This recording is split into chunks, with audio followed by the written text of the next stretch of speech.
आज मला असं सांगा की तुम्हाला सगळ्यात जास्त थ्रिल कोणती गोष्ट देते? तुमचा बिझनेसचा सेल वाढल्यावर, का तुम्हाला सोशल मीडियावर लाईक्स आणि कमेंट जास्त आल्यावर, का तुम्ही बाईक रायडिंग करता तेव्हा? क्वेश्चन खूप छान आहे. पण थ्रिल मला माझ्या फॉलोअर्सकडून भेटत असतो. पहिले तर बघा, रील्स जेव्हा व्हायरल होता ना आपली, रील्स जसा आपण तो व्हिडिओ टाकतोय ना, तसं आपली ती कॅपॅसिटी पण पाहिजे का आपण तो कस्टमरपर्यंत तेवढा माल पोचला पाहिजे आणि तो आपल्याकडे जे मागतोय, आपण जो रील टाकतोय तेवढा माल आपण ठेवलाही पाहिजे. बऱ्याच वेळा कस्टमरला तुम्ही घेताय समजा मोठ्या ब्रँडची एखाद्या चांगली वायर, पण ती ओरिजिनल आहे का? हा सर्वात मोठा प्रश्न आहे.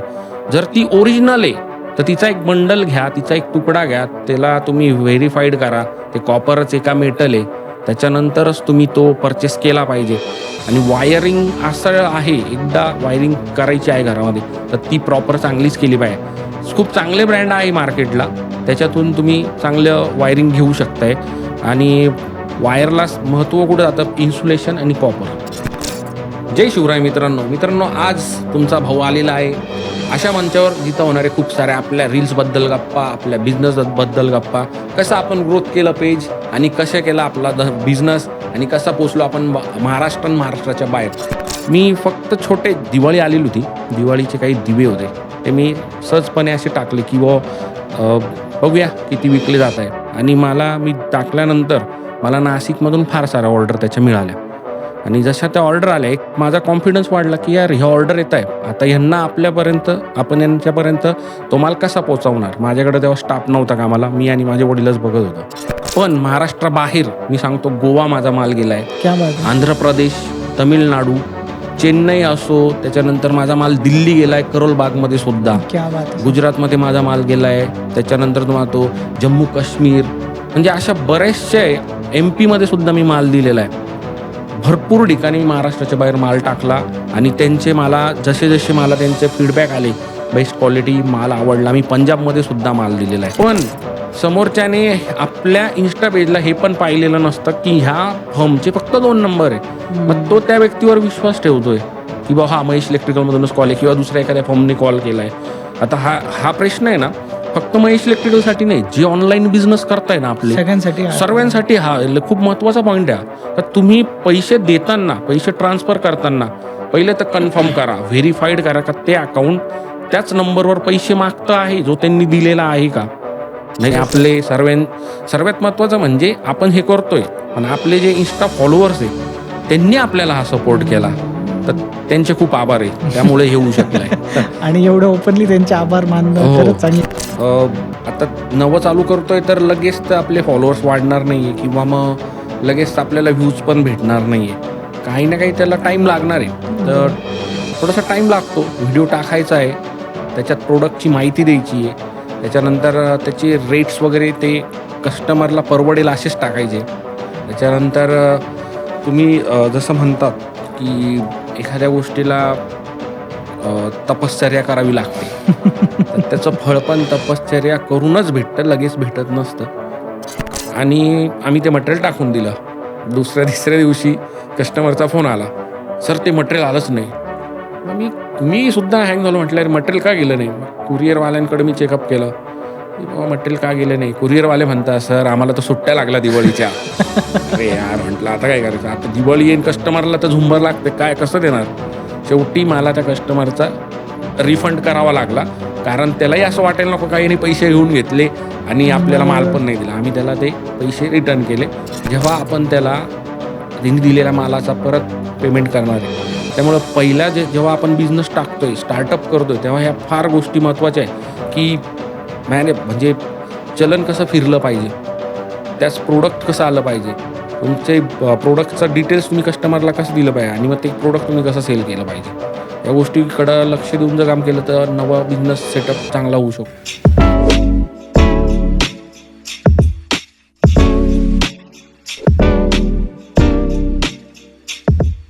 नमस्कार मित्रांनो, स्वागत आहे तुमचं पुन्हा एकदा द लाइटनिंग स्टोअर बाय श्रीम इलेक्ट्रिकल्समध्ये.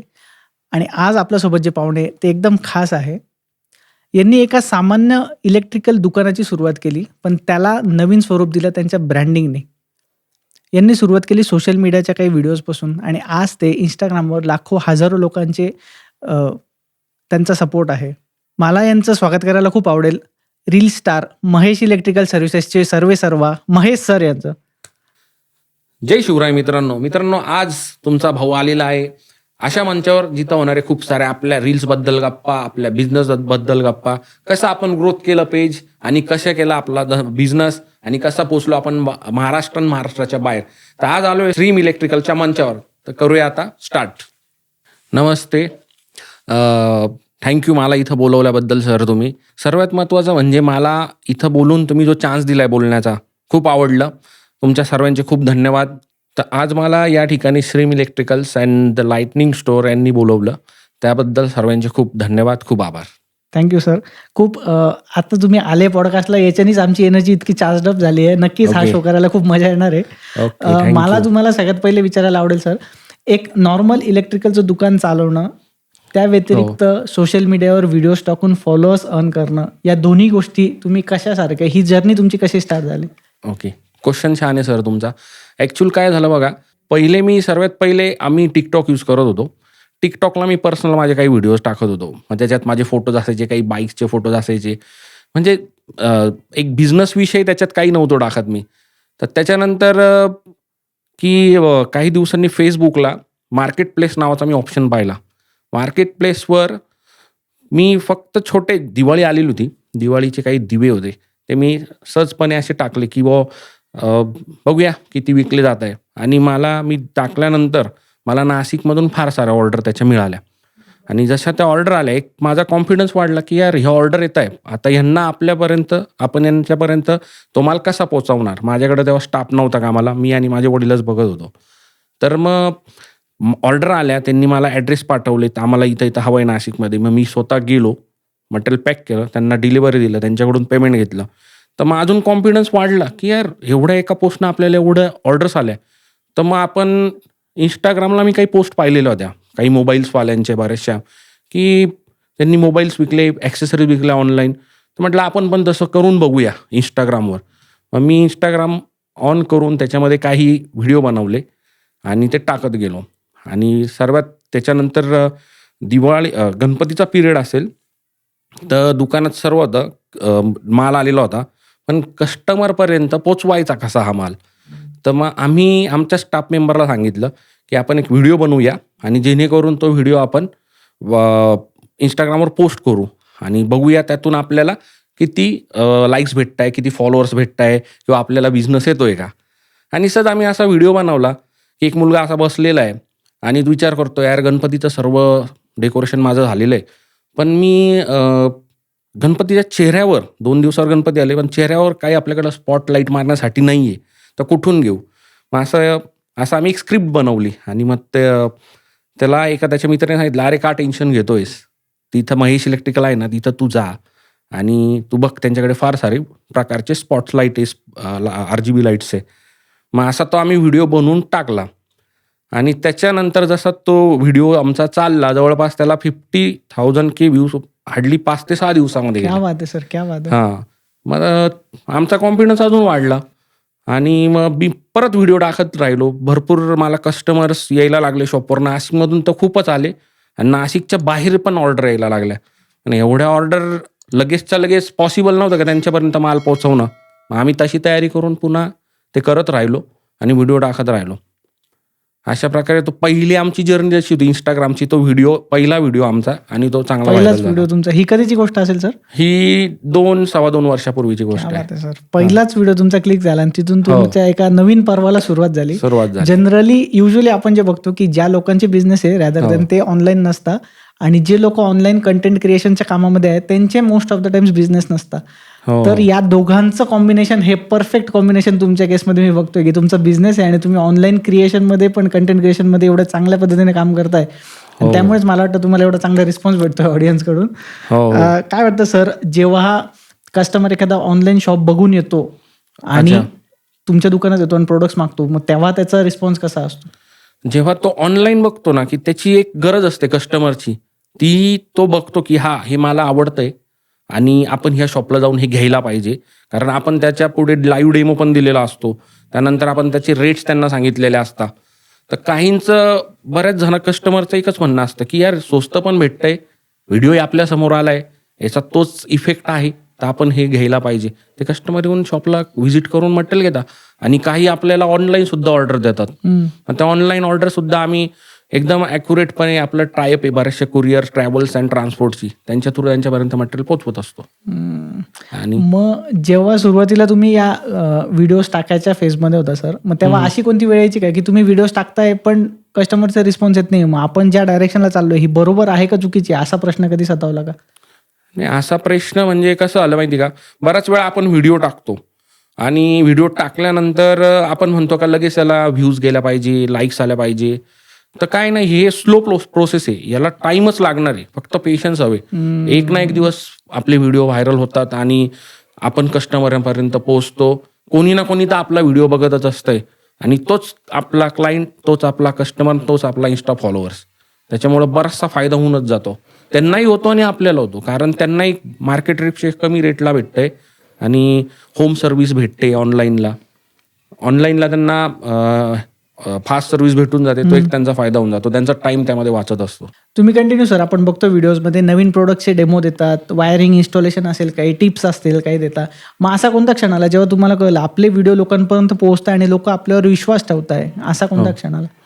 बऱ्याच वेळा बघा, जेव्हा कस्टमरच्या मला ऑर्डर यायला लागल्या, तर त्या ऑर्डरच्या मागचं कारण आमचा जो डेमो होता तो होता. मी बऱ्याच वेळा चांगले डेमो त्यांना दिले आणि त्यातून त्यांनी आपल्याला ऑर्डर देणं चालू केलं, तेव्हा आमचा कॉन्फिडन्स वाढत गेला.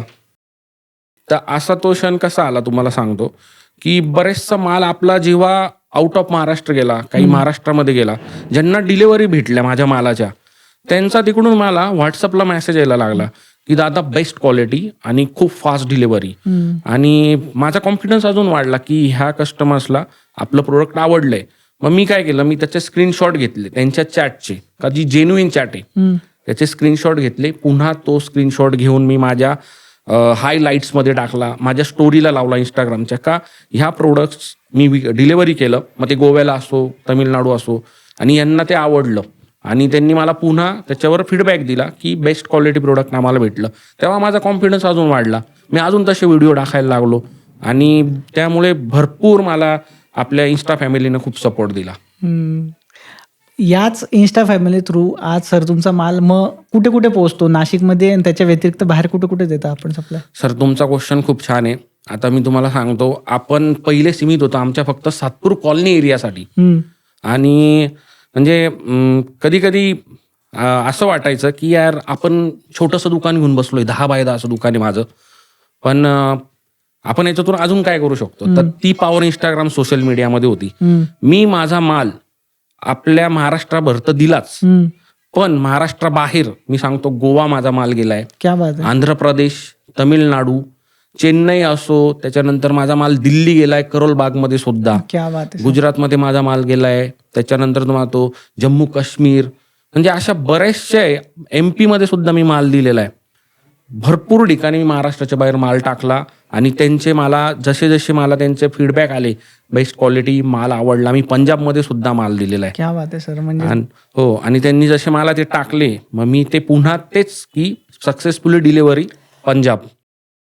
बऱ्याच ठिकाणी मी जसा माल देत गेलो, त्यांचे फीडबॅक येत गेले आणि त्यांना आपण क्वालिटी तशी दिली आणि त्यांच्या विश्वासाला कोणत्याच प्रकारचा तडा आपण जाऊ दिला नाही आणि वेळेवर त्यांना डिलिव्हरी दिली. म्हणजे ही आहे खरं पॉवर सोशल मीडियाची. नाशिकच्या एखाद्या छोट्या एरियामध्ये आपण बसून लोकल कॉम्पिटिशन न करता व्हिडिओज तुम्ही कंटिन्यू तुमच्या कामावर आणि प्रमोशनवर फोकस केलं आणि आज त्याचा रिझल्ट तुम्हाला नाशिकमध्ये नाही तर महाराष्ट्रामध्ये नाही तर पूर्ण भारतभर तुम्हाला ऑर्डर येत आहे आणि तिथं सक्सेसफुली तुम्ही डिलिव्हर करताय, त्यांचा फीडबॅक देतील येतोय. मला वाटतं ही खूप चांगली पोचपावती आहे. जे लोक, खूप असे लोक असतील की जे कुठे ना कुठे अटकताय, काही प्रॉब्लेम्स येत असतील, कोणाला कॅमेरासमोर बोलायची भीती वाटत असेल, कोणाला व्हिडिओ बनवायची भीती वाटत असेल, कोणाचा कन्सिस्टन्सीचा प्रॉब्लेम असेल, कोणाकडे काही प्रोडक्ट्स नसतील, पण हे सगळं एकत्र आणून तुम्ही हा जो पर्याय निवडला आणि त्याच्यावर जे काम करताय, लोकांना सर्व्हिस देताय. आणि ऑनलाईनमध्ये खरं तर लोकांना हा पण डाऊट असतो की आपण माल तर टाकतोय, पैसे टाकतोय, पण पैसे आपले बरोबर ठिकाणी पोहोचताय का, माल बरोबर येईल की नाही, हा विश्वास पण तुम्ही लोकांचं संपादन करून महाराष्ट्राच्या बाहेर पंजाब पर्यंत तुम्ही माल दिलाय. मला वाटतं ही खूप चांगली गोष्ट आहे. यानंतरच एक असा पण विषय येतो की आपण बघतो ऑनलाईन फ्रॉड पण होतं, खूप केसेस होतात. त्या कंडिशनला तुमच्या केसेसमध्ये पण असं काही झालं की तुमच्या नावाने लोकांनी पैसे लोकांकडनं मागितले, कस्टमरकडनं, तर मग तुम्ही त्याच्यावर कसं कंट्रोल करताय? सर, कसं आहे बघा, आता ऑनलाईनला काय होतंय की काही आपले इन्स्टा फॉलोअर्स किंवा आपली इन्स्टा फॅमिली जे आपल्याला लांबून पाहते त्यांना ती वस्तू आवडलेली आहे आणि त्यांना ती पाहिजे, मग ते काय करताय, त्यांचा नंबर कमेंटमध्ये टाकतील की मला हे हवंय आणि त्यांचा नंबर ते तिथं टाकून देतात. आता ॲक्च्युअल खरं सांगू का, नंबर टाकलाच नाही पाहिजे.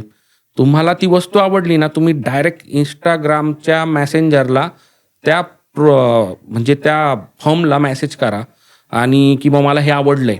आणि काही त्यांचे नंबर, जसे मी माझे नंबर दिलेले, आता माझ्या इन्स्टा पेजला 2च नंबर आहे, एक माझा नंबर असतो आणि एक माझ्या वडिलांचा असतो.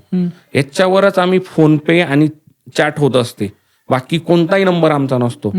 आता कस्टमरने जसा तो नंबर टाकला, कमेंट केला चुकीचा, त्याचा नंबर टाकून दिला आणि चुकून त्यांनी त्याचा नंबर टाकल्यानंतर जो प्रॉब्लेम त्याला झाला, त्याला डायरेक्ट मेसेज गेला किंवा फोन गेला की मी महेश इलेक्ट्रिकल मधून बोलतोय, तुम्हाला हा लाईट हवाय तर किती क्वांटिटी तुमची मला सांगा.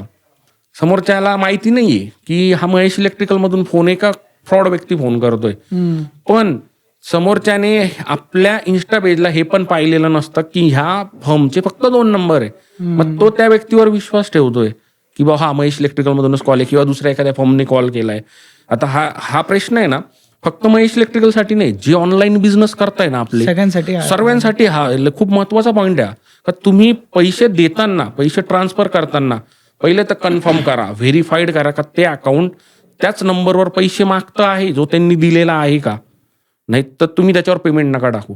तो कन्फर्म करा, 100% तो नंबर आहे, त्यांचा स्कॅनर 100% तो आहे, तरच तुम्ही त्याच्यावर पैसे टाकले पाहिजे. नाही तर फ्रॉड तुमच्या बरोबर होऊ शकतो आणि तुमचे पैसे जाऊ शकतात. त्याच्यापासून वाचलं पाहिजे. आपला नंबर हा पर्सनल आहे, हा कमेंट सेक्शन मध्ये पब्लिकली सगळ्यांना व्ह्यू करण्यासाठी नंबर टाकणं मला वाटतं सगळ्यात चुकीची गोष्ट आहे. हो. तुम्ही एक तर त्यांच्या पर्सनल नंबरवर डायरेक्ट फोन करा, मेसेज करा किंवा डीएम करा. इंस्टाग्राम डीएम सगळ्यात बेस्ट आहे, जो तुमच्या दोघांमध्येच राहणार आहे, जो कोणाला दिसणार नाही.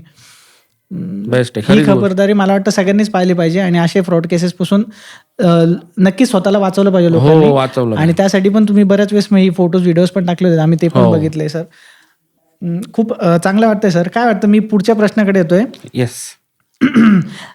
कस्टमर लोकांमध्ये सगळ्यात जास्त मिसकन्सेप्शन्स कोणत्या गोष्टी रिलेटेड आहे किंवा कोणत्या गोष्टींची चुकी सगळ्यात जास्त लोक करतात? चुकीची वायर निवडताना, लोकल मेटल बॉक्स निवडताना किंवा MCB box, panel box, duplicate निवडताना. काय वाटतं तुम्हाला? आता कसं होतंय बघा, वायर कोणती पण असो, पण ती 100% कॉपर असली पाहिजे. मोठे मोठे ब्रँड आहे वायरचे, ते पण चांगलं वायर देतात, असं काही नाही हे. पण बऱ्याच वेळा कस्टमरला तुम्ही घेताय समजा मोठ्या ब्रँडची एखाद्या चांगली वायर, पण ती ओरिजिनल आहे का, हा सर्वात मोठा प्रश्न आहे. जर ती ओरिजिनल आहे तर तिचा एक बंडल घ्या, तिचा एक तुकडा घ्या, त्याला तुम्ही व्हेरीफाईड करा ते कॉपरच आहे का मेटल आहे, त्याच्यानंतरच तुम्ही तो परचेस केला पाहिजे. आणि वायरिंग असं आहे, एकदा वायरिंग करायची आहे घरामध्ये तर ती प्रॉपर चांगलीच केली पाहिजे. खूप चांगले ब्रँड आहे मार्केटला, त्याच्यातून तुम्ही चांगलं वायरिंग घेऊ शकताय. आणि वायरला महत्त्व कुठं जातं, इन्सुलेशन आणि कॉपर, तेच खूप महत्वाचं आहे. आणि महत्वाचं सर्वात अजून त्यापेक्षाही आहे का ती वायर ओरिजिनलच पाहिजे. नाही तर ब्रँड चांगला आहे पण डुप्लिकेट असेल तर काही उपयोगाचं नाही.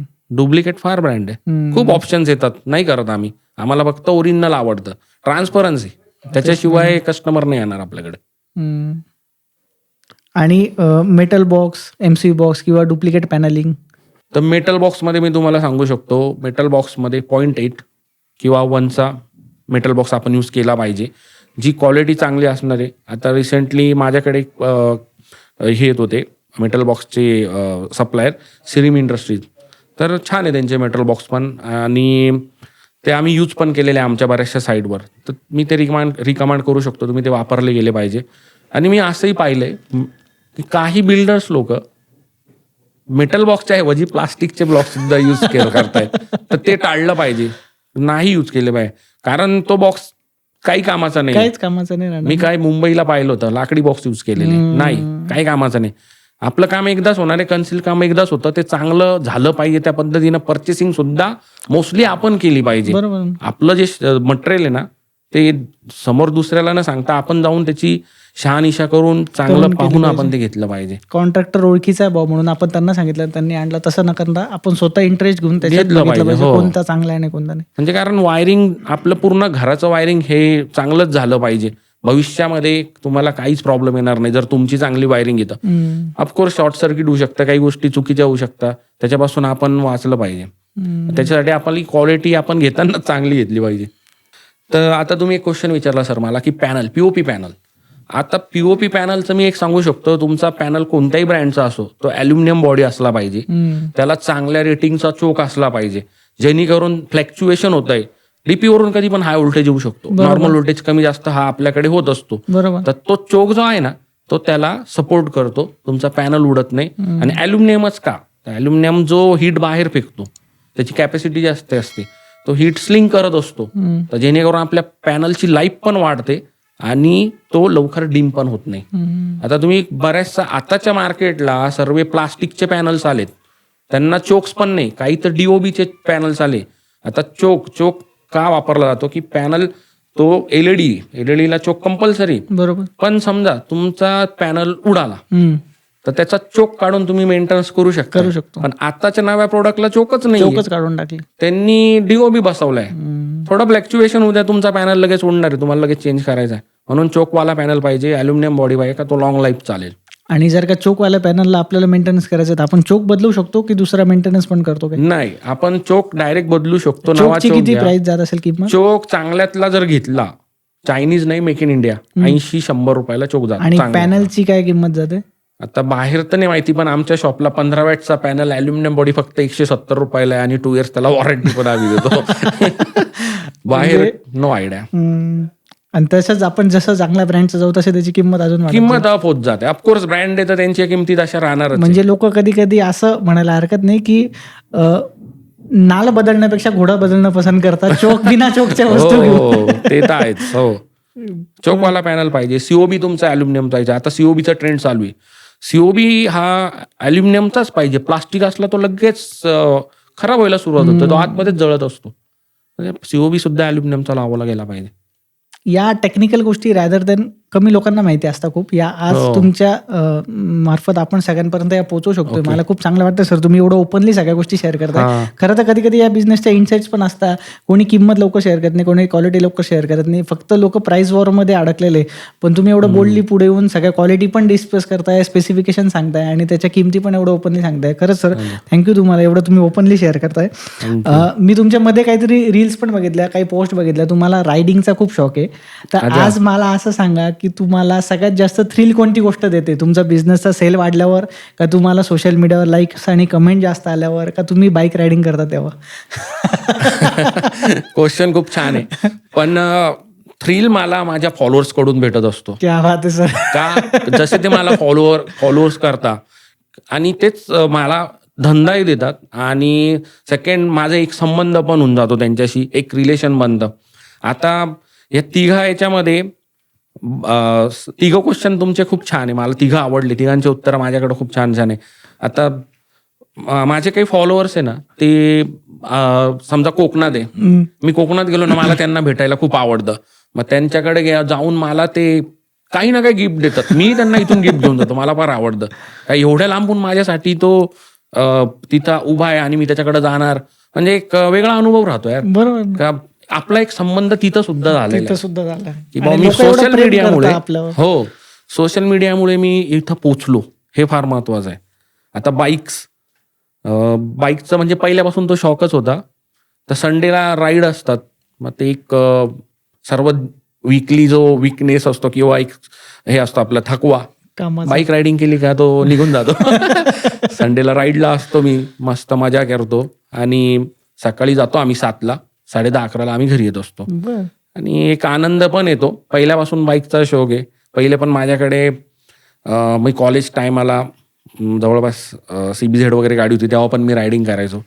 त्याच्यानंतर मी करिझमा घेतली, मग सुपर बाईक्समध्ये थोडासा व्हिडिओ पाहून सुपर बाईक्सची आयडिया आली, मग त्या सुपर बाईक्समध्ये घेतली. पहिली मी हायाबुसा घेतली, मग आता रिसेंटली मी परत कावासाकी निंजा ZX 10R घेतली.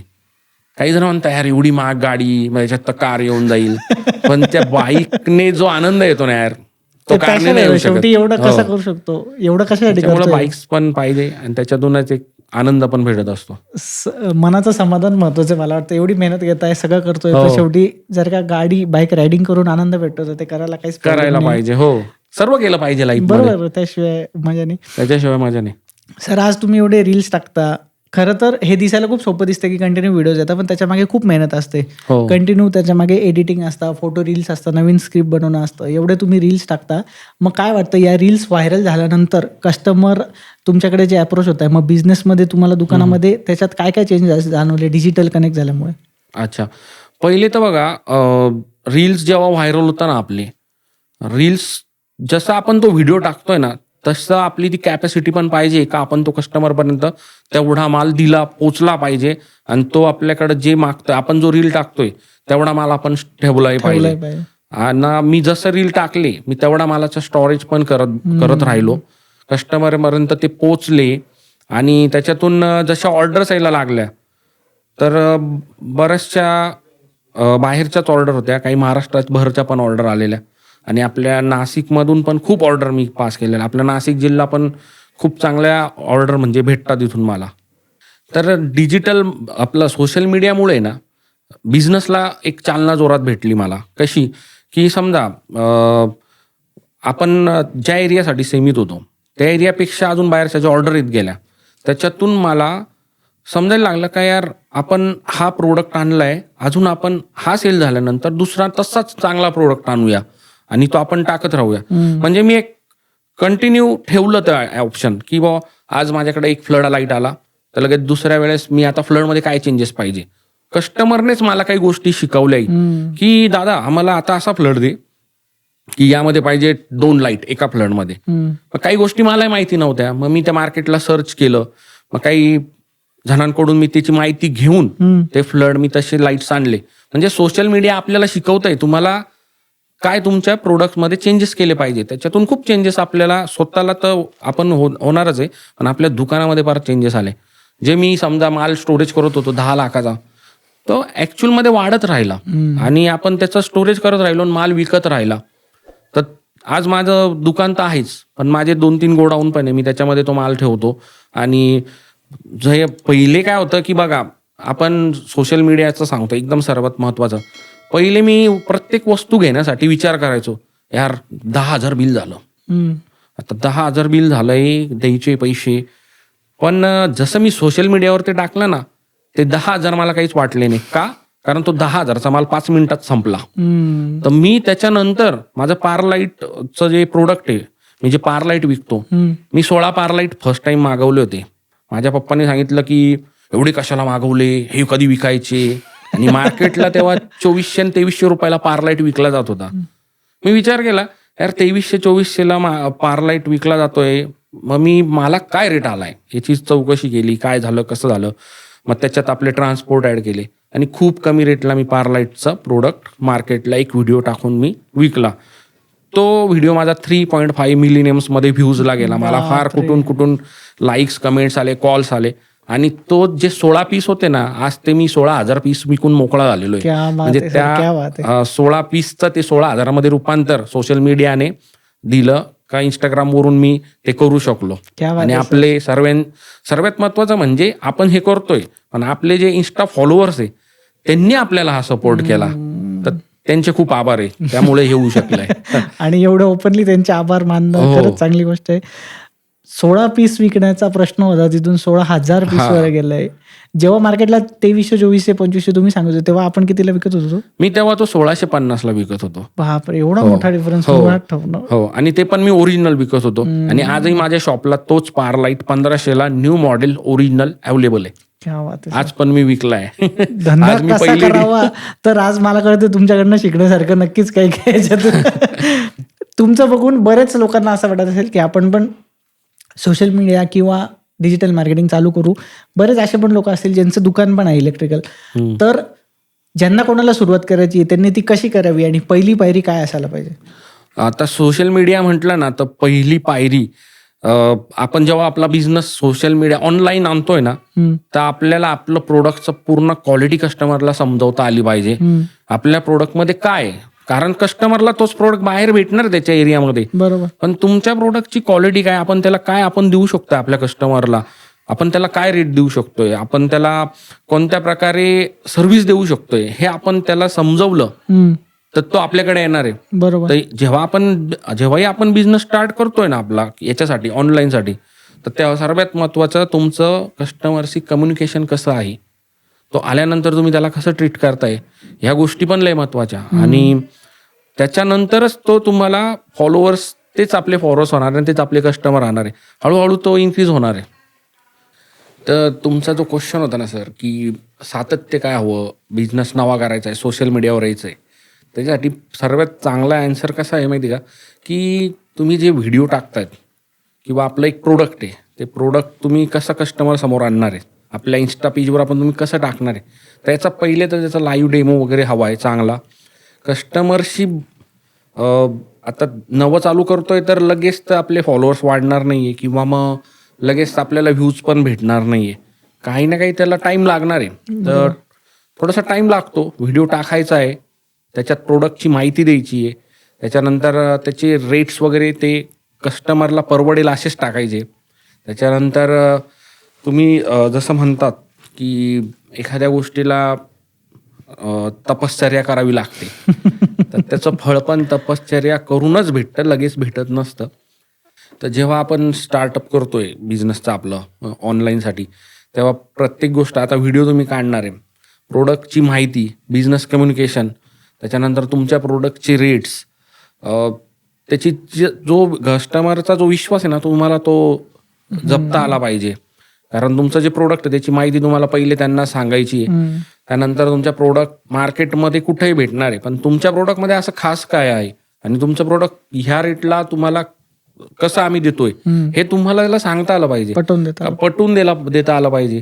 कारण त्यांना ऑलरेडी मार्केटला खूप ऑप्शन आहे. आणि सातत्य, आता व्हिडिओ तुम्ही जेव्हा काढताय, व्हिडिओ काढल्यानंतर लगेच तुमचा व्हिडिओ टाकल्यानंतर अपेक्षा असतात पण लगेच होत नसतात, त्याला टाईम लागतो. टाईम कसा लागणार आहे, तुम्ही व्हिडिओ टाका, तुमचे फर्स्ट डे तुम्हाला काही व्ह्यूज येतील, कोणाला 7 येतील, कोणाला 50 येतील, 100 येतील, 10-20 पण येतील, पण हळूहळू तो व्हिडिओ तुमचा रीच वाढत जाणार. तो असं पण होऊ शकतं एक 1 डेमध्ये तुम्हाला 10K व्ह्यूज आल्या, माझ्याबरोबर झालेलं आहे. तर ते व्हिडिओ हळूहळू टाकत राहा, नवी प्रोडक्ट आणत राहा, काही ना काही कस्टमरपर्यंत पोहोचण्याचा प्रयत्न करत राहा. दिवसाला 1-2 व्हिडिओ टाकताच आले पाहिजे, मोस्टली एक तरी टाकला पाहिजे किंवा 2 दिवसाला एक व्हिडिओ तरी आपला पडला पाहिजे. खास करून जर तुम्ही नवे आहात आणि तुम्हाला इंस्टाग्रामवर पुढं व्हिडिओ टाकायचे, तर आपण ते केलं पाहिजे. आता मी पण असेच भरपूर व्हिडिओ टाकलेत, मी पण खूप मेहनत घेतली, तेव्हा ते पेज आता ग्रोथ होत चाललेलं आहे.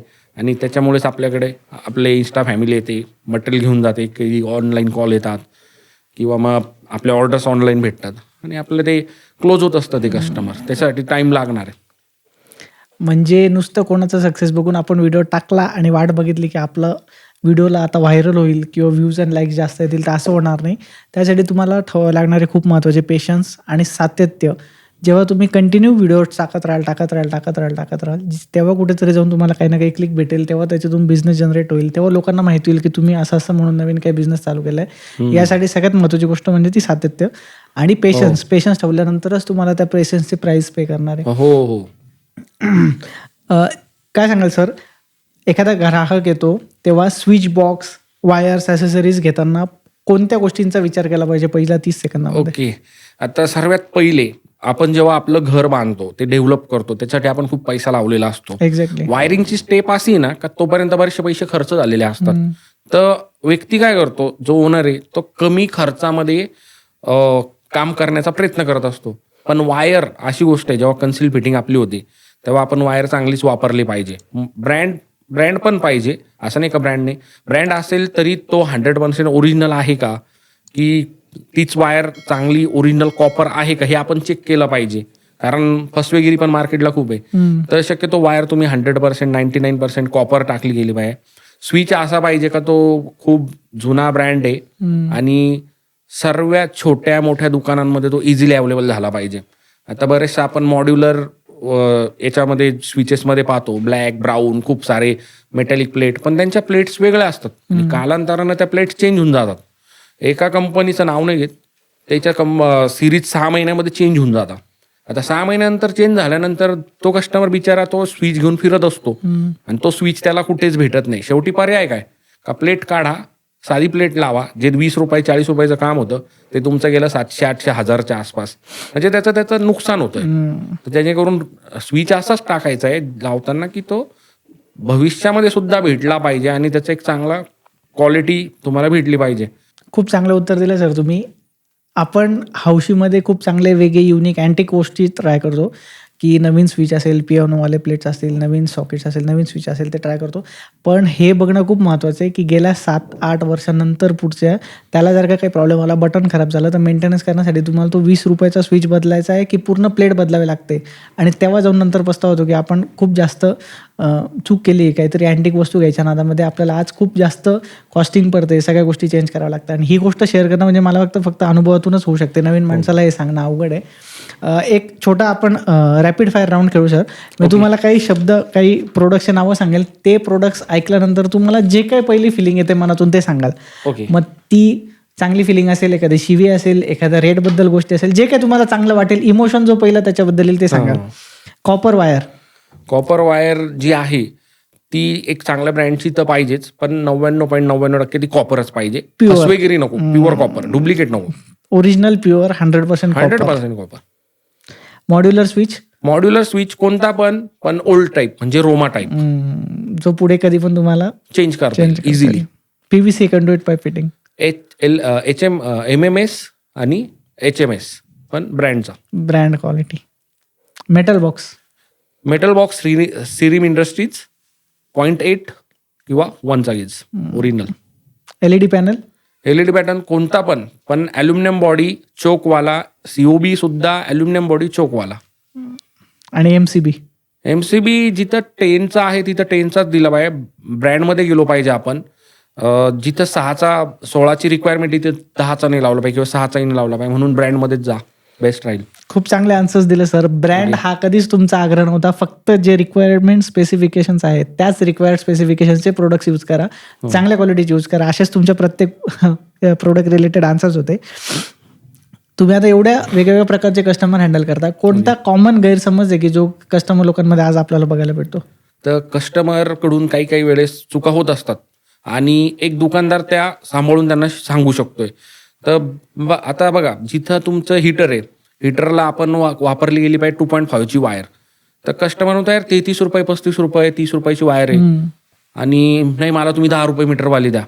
हा पण ती 10 रुपये मीटरवाली चालणार नाहीये. आता एखादा दुकानदार काय म्हणाल, चला हिच्यात पण 2 रुपये भेटताय, तिच्यातही 2 रुपये भेटताय, देऊन द्यायला 10 रुपये मीटरचे काय फरक पडतो आपल्याला तर पैसे भेटताय. पण तसं नाहीये. तुम्ही कस्टमरला सांगतानाच आधी सांगा का हीटरला गिझरला 2.5ची वायर रिक्वायरमेंट आहे, तर तीच लावली गेली पाहिजे. नाही तर ती वायर जळेल, आपल्या घरामध्ये कोणाला इजा होऊ शकते, त्यापासून आपण जपलं पाहिजे. माझ्या दुकानात मागे बॅचलर्स मुली आल्या होत्या, त्यांनी एक एक्सटेन्शन बॉक्स घेतला आणि बॉक्स घेतल्यानंतर मला माहिती नव्हतं त्यांनी कशासाठी घेतला. मला वाटलं आल्या त्या अर्जंटमध्ये बॉक्स उचलला आणि घेऊन गेले. नंतरून त्यांनी मला दुसऱ्या दिवशी त्या पुन्हा आल्या, म्हणे यार दादा हे लगेच जळून गेलं, असं एक्सटेन्शन देता का? मी त्यांना पहिला क्वेश्चन विचारला, तुम्ही याच्यावर काय लावलं होतं? त्यांनी सांगितलं आम्ही इंडक्शन कुकर लावला होता. आम्ही शॉक झालो, दुकानातले पोरं पण हसायला लागले. मी म्हटलं अरे असं कसं काय झालं? मग मी त्यांना विचारलं, म्हटलं दीदी म्हटलं एक सांगू का, जिथंच तुम्हाला चार्जरची गरज आहे तिथं हे छोटं एक्सटेन्शन ठीक आहे, पण तुम्ही 1500 वॅटला 6 अँपेअरचा बॉक्स लावताय तर तो जळणारच आहे ना म्हटलं. मग ते म्हणे हो हा असं आहे का? म्हटलं हो, त्याच्यासाठी तुम्हाला पाहिजे 16 अँपेअरचा चांगला बॉक्स, तेव्हा तुम्ही ते प्रोडक्ट यूज करू शकताय. नाही तर पुन्हा ते जळणार, त्याच्यात दुकानदाराची चुकी नाही राहत. त्याच्यामुळे घेताना चांगली वस्तू घ्या आणि कस्टमरला का त्याच्या रिक्वायरमेंट, त्याची गरज काय आणि तो कशासाठी ते यूज करणार आहे, तर आपण ते क्लिअर केलं पाहिजे. फक्त विकत बसलं याला महत्व नाही, कारण विकण्यासोबत त्यांना एज्युकेट करणं थोडं सांगणं महत्वाचं आहे. असा कुठे प्रसंग आलाय का की एखादा कस्टमर आला आणि त्या कस्टमरची रिक्वायरमेंट पूर्ण करण्यासाठी तुम्हाला नफा तुमचा बाजूला ठेवावा लागला? हो, असं तर बऱ्याच वेळा होतं. आता बाहेरचे काही कस्टमर्स येतात, पेमेंट त्यांच्याकडे बरेचसे शेतकरी वर्ग असतात, नवा बिझनेस चालू करता. तर नवा बिझनेस जेव्हा चालू करताय, पेमेंटची कुठं ना कुठं त्यांना कमी जास्त होत असते. बऱ्याच वेळा असं आलं की मी एखादा कस्टमर आला, त्याचं बजेट तो घेऊन आला होता 9,000चं, झालं 12,000चं किंवा 11,000चं. तर मग भाऊ एवढे पैसे आहे माझ्याकडे 10, काही कमी करा. मग आपणही समजून घेतो, 500 रुपये इकडं तिकडं पाहून आपणही त्याला ते मटेरियल देऊन टाकतो, त्याच्यामध्ये कॉम्प्रोमाइज नाही केला. चलो डन, काहीतरी आपल्याकडे आला आहे ना, तर आपल्याकडून पण काहीतरी सपोर्ट हवा. जेणेकरून आपला माणसांच्या प्रगती जोरात झाली पाहिजे, सर्वांचा फायदाच झाला पाहिजे. त्याच्यामुळे आपणही जास्त विचार नाही करत, देऊन मोकळं करायचं. 2 तर रुपये भेटणार आहे ना, त्याच्यात खुश. ही खूप मोठी गोष्ट आहे मला वाटतं, कारण तोच कस्टमर उद्या जाऊन 4 नवीन कस्टमर हो. आणेल. आणि तो एवढा लांबून इंस्टाग्रामवरनं तुम्हाला फॉलो करून आलाय, आणि जर का तिथे त्याला पाहिजे ती वस्तू मनासारखी नाही भेटली तर कदाचित तो पण नाराज होऊ शकतो. एवढ्या डीप लेवलला जाऊन तुम्ही कस्टमरचा विचार करता, मुळात हीच खरी गोष्ट आहे चांगली. असं काही झालंय का सर, की ऑर्डर्स तर आलंय ऑनलाईन इंस्टाग्रामवरनं, पेमेंट देखील आलंय, पण तुम्ही मटेरियल पाठवताना ट्रान्सपोर्टमध्ये अडकलंय आणि कस्टमर लोकांचे फोनवर फोन येत आहे? अच्छा, हा असं खूप वेळा झाले. आणि हे मोस्टली कधी होतं सर्वात जबरदस्त, म्हणजे जेव्हा असतं दिवाळी किंवा गणपती. आता दिवाळीला काय होतं, मोस्टली एक माझं पुण्याचा कस्टमर होतं, त्यांनी आपला रील पाहिला आणि त्यांना ते क्रिस्टल झुंबर खूप आवडलं. ते म्हणे मी दिवाळीला हे माझ्या घराच्या बाहेर लावेल आकाशकंदील म्हणून, खूप आवडलं त्यांना. मग मी त्याच पद्धतीनं कस्टमरला सांगितलं, ओके तुमचा नंबर द्या, पेमेंट आम्ही घेतलं, त्यांचा ॲड्रेस सर्व काही ओके केलं आणि पॅकिंगसुद्धा फोम बीम लावून, कारण क्रिस्टल आहे तुटायला नको, एकदम प्रॉपर पॅकिंग केलं आणि आम्ही ते मटेरियल टाकून दिलं. दुसऱ्या तिसऱ्या दिवशी कस्टमरचा फोन आला, सर ते मटेरियल आलंच नाही. मग मी सुद्धा हँग झालो, म्हटलं मटेरियल का गेलं नाही. मग कुरिअरवाल्यांकडे मी चेकअप केलं की बाबा मटेरियल का गेलं नाही. कुरिअरवाले म्हणतात, सर आम्हाला तर सुट्ट्या लागल्या दिवाळीच्या. अरे यार, म्हटलं आता काय करायचं, आता दिवाळी येईन, कस्टमरला तर झुंबर लागते, काय कसं देणार. शेवटी मला त्या कस्टमरचा रिफंड करावा लागला, कारण त्यालाही असं वाटायला नको काही पैसे घेऊन घेतले आणि आपल्याला माल पण नाही दिला. आम्ही त्याला ते पैसे रिटर्न केले. त्यानंतर पार्सल पुन्हा माझ्याकडे कुरिअर थ्रू येऊन गेलं. काय म्हणते सर, म्हणजे वेळेत देणं नाही झालं तर पैसे रिटर्न दिले तर ऍटलीस्ट ट्रस्ट टिकून राहील कस्टमरचा. आणि दुर्दैवाने शेवटी काही गोष्टी आपल्या पण हातात नाहीये, कारण कुरिअरवाल्यांना पण दिवाळी आहे. ते म्हटले सर आमची पण दिवाळी आहे, आम्हालाही सुट्ट्या लागल्या, पण काही करू, ते आम्ही तरी काय करू म्हणे. ठीक आहे. एक काय मेसेज द्याल ज्यांना तुमच्यासारखं बघून नवीन दुकान टाकायचं इलेक्ट्रिकलचं, तर काय चुका त्यांनी नाही करायला पाहिजे? तर बघा, आता जेव्हा आपण नवं दुकान टाकतोय ना, तर आपल्याला ह्या पण गोष्टी बघायच्या आहे की जितका आपला आजचा धंदा होतोय, तो धंदा व्यापाऱ्यांचे पैसे देऊन आपल्याला काय उरत आहे. आपल्या मूलभूत गरजा पूर्ण होऊन जर ते पैसे आपण पुन्हा धंद्यात वापरतोय, त्याच पैशाचं नवं प्रोडक्ट येणार आहे आणि तेच प्रोडक्ट परत आपल्याला पैसे येणार आहे. म्हणून जे पैसे आपले धंद्यात येत आहे ते धंद्यातच जास्त करून वापरले गेले पाहिजे. कारण जेव्हा आपण जोम बसवायचं म्हणतो, आपल्याला बिझनेस करायचा, तेव्हा आपल्याला खूप लक्ष देऊन काम करावं लागणार आहे. व्यापाऱ्यांचं पेमेंट देणं किंवा स्टाफ आहे तुमच्याकडे, स्टाफचं पेमेंट, मग आपल्याला काय उरतंय त्या हिशोबानं तेच पैसे आपण पुन्हा धंद्यात लावायचे. आणि व्यापाऱ्याकडून सुद्धा आपल्याला क्रेडिट जेव्हा भेटणार आहे, जेव्हा आपण त्याला त्यांनी दिलेल्या मालाचा परत पेमेंट करणार आहे. त्यामुळं पहिला जेव्हा आपण बिझनेस टाकतोय, स्टार्टअप करतोय, तेव्हा ह्या फार गोष्टी महत्त्वाच्या आहे की म्हणजे चलन कसं फिरलं पाहिजे, त्याच प्रोडक्ट कसं आलं पाहिजे, तुमचे प्रोडक्टचं डिटेल्स तुम्ही कस्टमरला कसं दिलं पाहिजे आणि मग ते प्रोडक्ट तुम्ही कसं सेल केलं पाहिजे. या गोष्टीकडं लक्ष देऊन जर काम केलं तर नवा बिझनेस सेटअप चांगला होऊ शकतोय. क्या बात आहे सर, खूप मजा आली तुमच्यासोबत आज गप्पा मारताना. खूप मनमोकळ्या तुम्ही गप्पा मारल्या. खरं तर एका कन्व्हेन्शनल बिझनेसला डिजिटल मार्केटिंग किंवा सोशल मीडियाची जोड लावल्यानंतर जो काय चमत्कार होतो आपण तो तुमच्याबद्दल बघितलेला आहे. ज्यांनी आज नाशिकमध्ये न मर्यादित राहता ऑल ओव्हर इंडिया त्यांचा माल सप्लाय केला आहे. सोशल मीडियाची खरी ताकद इथूनच मला वाटतं लोकांपर्यंत पोहोचेल. आज एवढंच नसून तर बिझनेस करताना काय चुका तुम्ही अवॉइड करू शकता, काय गोष्टींवर फोकस करायला पाहिजे, लोकांना किती महत्त्वाचं कम्युनिकेशन स्किल तुम्ही यूज करू शकता आणि रील्सच्या माध्यमातून लोकांपर्यंत कसं जास्त पोहोचू शकता, एवढ्या सगळ्या गोष्टींवर यांनी इतक्या ओपनली गोष्टी चर्चा केल्या आणि डिस्कस केल्या आहे. खरं तर तुमच्या याच दिलदार व्यक्ती स्वभावामुळे मला असं वाटतं इंस्टाग्रामची फॅमिली पण तुमच्यावर एवढं प्रेम करते. तुम्ही तुमच्या बिझी स्केड्यूलमधून वेळात वेळ काढला आणि आमच्यासोबत आज एवढा मनमोकळ्या गप्पा मारला, त्याबद्दल तुमचा मनापासून आभार सर. थँक्यू. आणि खूप छान वाटलं सर तुमच्याशी गप्पा मारून. मित्रांनो, भेटूया अशाच एका इंटरेस्टिंग पॉडकास्टमध्ये पुढच्या एपिसोडमध्ये आपण. तोपर्यंत stay connected, grow connected. Thank you very much. Thank you. जय शिवराय. जय शिवराय, जय महाराष्ट्र. धन्यवाद मित्रांनो. बघत राहा असेच व्हिडिओ. लाईक करा, फॉलो करा आणि कमेंट करा चॅनलवर तुम्हाला या पॉडकास्टबद्दल काय वाटलं. तोपर्यंत thank you very much. Stay connected, grow connected.